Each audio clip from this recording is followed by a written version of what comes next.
yang memiliki sesuatu tentu ingin merasakan nikmat dan manfaat dari sesuatu yang dimilikinya itu. Apa gunanya punya radio bagus kalau telinga tuli? Apa gunanya punya sepatu mahal kalau tidak punya kaki? Apa guna punya televisi berwarna, gambarnya terang kalau mata pun buta? Demikian juga iman. Apa arti iman itu kalau kita belum bisa merasakan nikmatnya, indahnya, manisnya iman? Orang yang merasakan manisnya iman, manis rasanya ketika dia sujud. Manis rasanya ketika dia berlapar dan berhaus melaksanakan ibadah puasa. Manis rasanya ketika dia harus menginfakkan sebagian dari harta yang dimilikinya. Manis ketika dia melaksanakan wukuf di padang Arafah, berhaji untuk Allah. Manis melaksanakan apapun yang menjadi tuntutan dari nilai imannya itu.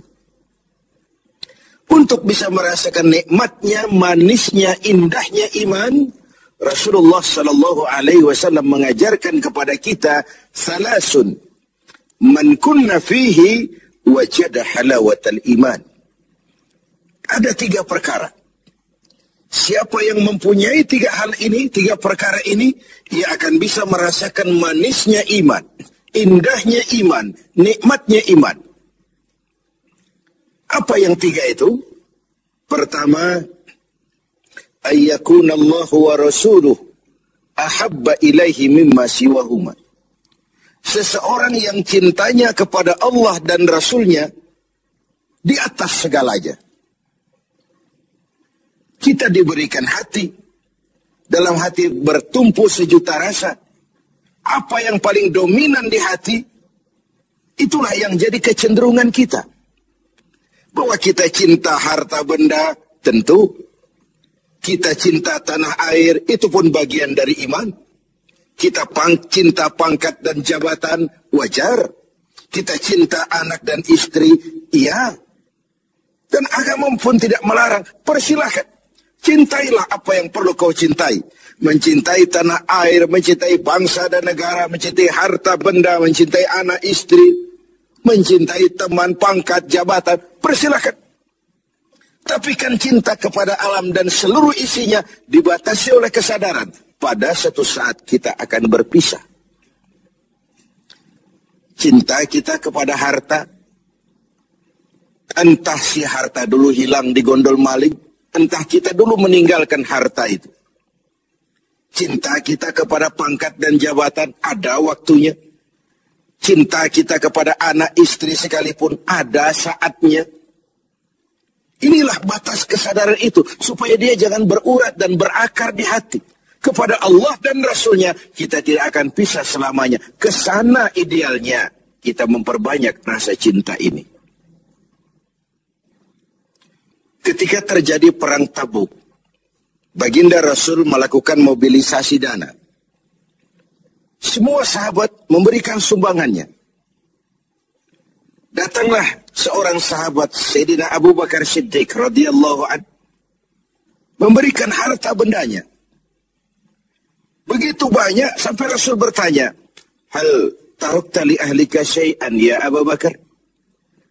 Begini banyak yang kau bawa ini Abu Bakar. Kau belanjakan di jalan Allah untuk kepentingan perang Tabuk, mempertahankan akidah.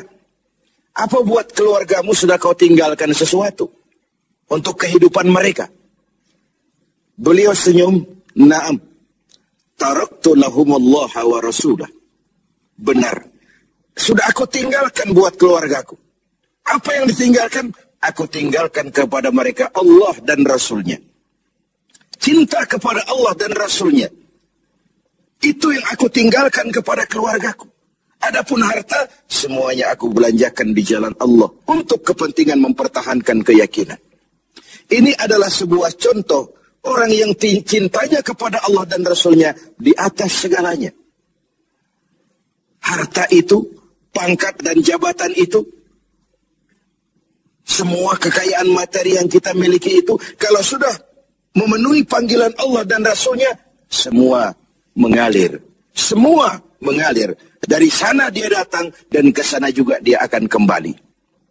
Inilah keyakinan terhadap inna lillahi wa inna ilaihi raji'un. Dari Allah segalanya datang, ke jalan Allah juga, kepada Allah juga semuanya akan kembali. Jadi kalau cinta ini sepenuhnya sudah kita gantungkan kepada alam dan isinya, cinta benar kita kepada pangkat dan jabatan, sehingga sulit melepaskannya, akhirnya terkena penyakit megalomania, sindrom, power syndrome. Sulit balik jadi orang biasa, sudah kadang jadi pejabat tinggi. Sulit melepas pangkat dan jabatan, dengar mau ada mutasi, gerasak gerusuk, cari mbah ini, cari mbah itu. Bawa ayam putih, bawa kambing hitam, macam-macam dilakukan. Sebagai cermin bahwa jabatan itu berakar di hati, sulit untuk melepaskannya. Orang yang cintanya kepada Allah dan Rasulnya, kalau satu saat dia harus melepas yang dia sayangi, dahulu pun ketika terlahir ke alam ini, tidak ada harta yang saya bawa. Kalau sekarang saya harus melepasnya, innalillah wa inna ilaihi raji'un. Dahulu pun ketika terlahir ke alam ini, tidak ada pangkat dan jabatan yang saya sandang. Kalau sekarang saya harus melepaskannya, innalillah wa inna ilaihi raji'un. Oh, itu cuma sekadar titipan dari Allah saja. Disinilah lapang dadanya seorang mukmin ketika dia menempatkan cinta Allah dan Rasulnya di atas segalanya. Ini yang pertama. Yang kedua, untuk merasakan manisnya iman ini. Wa ayyuhibba 'abdan la yuhibbuhu illa lillah. Dia cinta kepada sesama hamba, cintanya karena Allah. Bukan karena kepentingan. Kalau sudah cinta karena kepentingan, sebatas kepentingan terakomodir, kita loyal, kita taat, kita setia, kita cinta. Begitu kita merasa kepentingan kita diabaikan, kita jadi musuh nomor satu. Pantas saja kalau dalam panggung politik ada pameo, tidak ada teman abadi. Yang ada tujuan abadi, kepentingan abadi. Hari ini teman, besok lawan. Hari ini disanjung, besok digusur. Agama mengajarkan cintai sesama hamba karena Allah. Bukan karena kepentingan, bukan karena mencari kehormatan diri, tapi karena Allah saja. Kau di jalan Allah, kau saudara saya. Kau keluar dari jalan Allah, sampai sini saja kita. Bersaudaranya itu karena Allah. Islam membebaskan manusia dari ras diskriminasi. Dan ikatan akidah jauh lebih kuat daripada ikatan darah. Tidak ada persaudaraan yang lebih kokoh selain persaudaraan yang diikat dengan nilai-nilai akidah. Saya sih tahu mabuk itu haram, cuma saya ngormatin teman. Ngormatin teman, ikut minum. Saya sih tahu judi itu haram, cuma diajak saya nggak enak sama teman. Ngormati teman, mengorbankan keyakinan.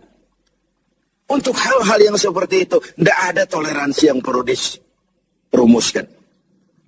Bersaudara karena Allah, bertemu karena Allah, berpisah pun juga karena Allah. Ini yang mahal zaman sekarang.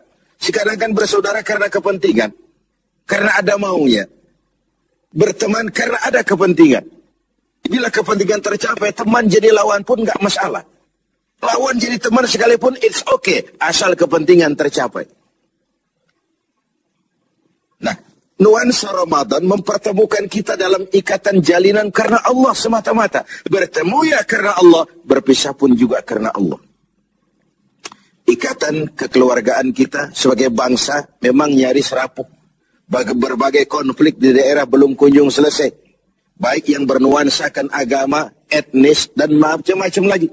Di Papua sana, di Poso sana. Bahkan di kota-kota besar masih sering terjadi bentrokan antar kampung, antar tetangga, antar wilayah. Lalu keroyokan, rame-rame, menyatakan identitasnya pada proporsi yang salah sebenarnya. Bertemu karena Allah, berpisah juga karena Allah. Persaudaraan semacam itu melahirkan kenikmatan iman. Kenapa? Karena imanlah yang mengayomi itu semua. Yang ketiga terakhir, untuk bisa merasakan manisnya iman, wa ayyakraha ayyauda fil kufri ba'da idh anqazahu Allah minhu kama yakrahu ayyuqzafa finnar. Dia benci kekafiran, kebatilan, kezaliman, kemunkaran, ketidakadilan, maksiat. Setelah dia diselamatkan Allah dari hal-hal seperti itu. Sebagaimana dia tidak suka kepada neraka. Sebagaimana bencinya dia kepada neraka, begitulah dia membenci kebatilan, ketidakadilan, kezaliman. Tidak seorang pun di antara kita yang suka neraka. Jangankan lagi masuk, mendekat saja kita tidak kepengin. Seperti itulah harusnya sikap kita menghadapi kemunkaran, kebatilan, kezaliman, ketidakadilan. Bukankah Rasul mengisyaratkan, kalau kamu melihat kemunkaran, ubah itu dengan tangan. Kalau tidak mampu, dengan lidah. Kalau tidak sanggup, dalam hati. Setidaknya jangan join dengan kebatilan dan kemunkaran. Mengubah sebuah kemunkaran dengan tangan, itu simbol dari power. Siapa yang punya power? Penguasa. Tugas penguasa itu. Yang punya pasukan, punya senjata, punya dana, punya sistem, punya strategi untuk memberantas kemunkaran. Ada yang memberantas kemunkaran dengan lidah, dengan bicara. Para ulama, para mubalik, para kiai, para wakil-wakil rakyat di DPR sana. Mencegah yang munkar dengan lidah, bicara, sampaikan apa yang menjadi aspirasi rakyat. Ada yang dalam hati saja, ini biasanya rakyat banyak. Bicara nggak didengar, kadang juga takut akibatnya, dalam hati saja. Setidaknya tidak join dengan yang namanya kemunkaran. Karena ketika yang ma'ruf berjalan, yang munkar juga berjalan, sama-sama berjalannya. Lalu hukuman datang kepada yang munkar ini, yang ma'ruf pun akan terkena juga dampak dan akibatnya. Inilah makna pernyataan Quran, wattaqu fitnatan la tusibanna allazina zalamu minkum khassah. Takutlah musibah, bencana yang kalau datang tidak hanya menimpa orang-orang yang zalim di antara kamu, yang baik pun akan terkena juga dampaknya.